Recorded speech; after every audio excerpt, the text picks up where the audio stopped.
Welcome to Taduri brothers. ఇది వచ్చేసి georgette saris తేయడం జరిగిందండి. అన్నీ కూడా రీజనబుల్ ప్రైస్లో తీసుకురావడం జరిగింది. కలర్ కాంబినేషన్స్ అయితే చాలా బ్యూటిఫుల్ కలర్ కాంబినేషన్స్ అండి. శారీ చూడండి ఎంత బాగుందో, చాలా బాగుందండి. శారీ లైట్ వెయిట్గా ఉంది. కలర్ కాంబినేషన్స్ కూడా చాలా బ్యూటిఫుల్గా ఉన్నాయి. మొత్తం శారీ అంతా వచ్చేసి ఇలా సిల్వర్ బుడ్డితో రావడం జరుగుతుంది. మొత్తం కూడా చాలా బాగుందండి. అప్ అండ్ డౌన్ కూడా ఈక్వల్ బార్డర్ రావడం జరుగుతుంది. ఒక శారీ ఓపెన్ చేస్తాను చూడండి. ఫస్ట్ శారీ చూడండి ఎంత బాగుందో, కాంట్రాస్ట్లో రావడం జరుగుతుంది. పళ్ళు అనేది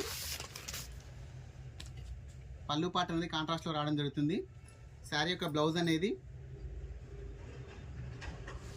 బ్లౌజ్ కూడా ఆపోజిట్లో రావడం జరుగుతుందండి. చూడండి ఎంత బాగుందో చూడండి. బ్లౌజ్ కూడా మొత్తం కూడా జరీ బూటాస్ అనేది రావడం జరుగుతుందండి. చాలా బ్యూటిఫుల్గా ఉన్నాయండి కలర్ కాంబినేషన్స్ అయితే. శారీ యొక్క ప్రైస్ అనేది ఓన్లీ 500 రూపీస్ అండి. దీంట్లో చూడండి కలర్ శారీ యొక్క ఓవరాల్ లుక్ చూడండి ఎంత బాగుందో చూడండి. చాలా బ్యూటిఫుల్గా ఉందండి శారీ యొక్క ఓవరాల్ లుక్ అనేది. దీంట్లో కలర్ కాంబినేషన్స్ వచ్చేసి చూడండి ఎంత బాగున్నాయో. అన్ని కలర్స్ కూడా చాలా బ్యూటిఫుల్గా ఉన్నాయండి. Green colour, blue colour, grey pen colour, green, yellow, ఏ కలర్కి ఆ కలర్ చాలా బ్యూటిఫుల్గా ఉన్నాయండి. శారీ యొక్క ప్రైస్ అనేది ఓన్లీ 500 రూపీస్ అండి. వీడియో నచ్చితే లైక్ చేయండి, షేర్ చేయండి, సబ్స్క్రైబ్ చేయండి. ఓకే అండి, థ్యాంక్ యూ.